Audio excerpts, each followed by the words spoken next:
لا تحزن إن الله معنا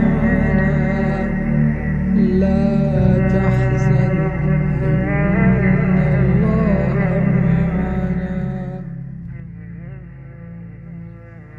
نحمده ونصلي على رسوله الكريم أما بعد فأعوذ بالله من الشيطان الرجيم بسم الله الرحمن الرحيم ولا تباشروهن وأنتم عاكفون في المساجد صدق اللہ العظیم۔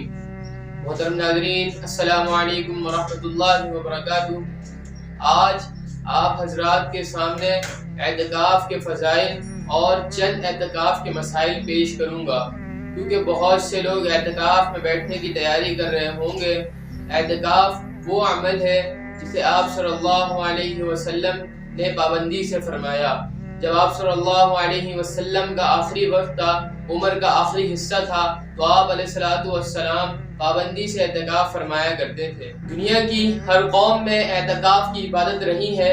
جو بت پرست ہے وہ فَنَظَلُّ لَهَا عَاكِفِينَ، قرآن کہتا ہے کہ وہ بھی بتوں کے سامنے ایک خاص قسم کی حیت بنا کر اور ادب سے بیٹھ جایا کرتے تھے۔ لیکن جب اسلام آیا تو اسلام نے ہمیں بتایا کہ ہم نے اگر اپنے آپ کو عبادت کے لیے باؤنڈ کرنا ہے تو وہ صرف ہم اللہ تعالیٰ کے لیے کر سکتے ہیں، اور وہ بھی مسجد کے اندر۔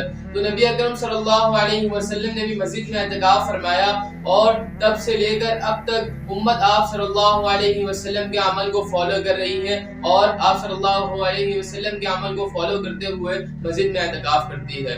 اب یہ اعتکاف کی فضیلت کیا ہے؟ تو نبی اکرم صلی اللہ علیہ وسلم نے فرمایا کہ ایک دن کا اعتکاف بشرطے کہ اخلاص کے ساتھ ہو تو وہ انسان کو، یعنی بندے کو، جہنم کی آگ سے اس طرح دور کر دیتا ہے جیسے زمین اور آسمان کے درمیان فاصلہ ہے۔ بنیادی مقصد یہ ہے کہ انسان پورے سال دنیا کی مصروفیات میں مشغول رہتا ہے، تو اس کو چاہیے کہ رمضان کے آخری عشرے میں اپنے آپ کو صرف اللہ تعالیٰ کے لیے وقف کر دے، اور اللہ تعالیٰ کی عبادت کے لیے وقف کر دے اپنے آپ کو۔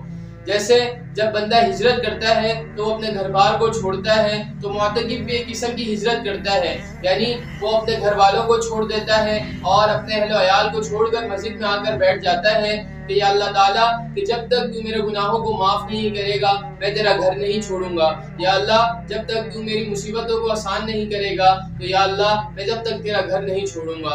تو یہ اللہ تعالیٰ کو بڑا عمل یہ محبوب لگتا ہے کہ تمام دنیا جو ہے نا اپنی مصروفیات میں لگی ہوئی ہے، لیکن یہ بندہ آ کر میرے لیے مسجد میں اعتکاف میں بیٹھ گیا، تو اللہ تعالیٰ کو یہ عمل بہت زیادہ محبوب لگتا ہے۔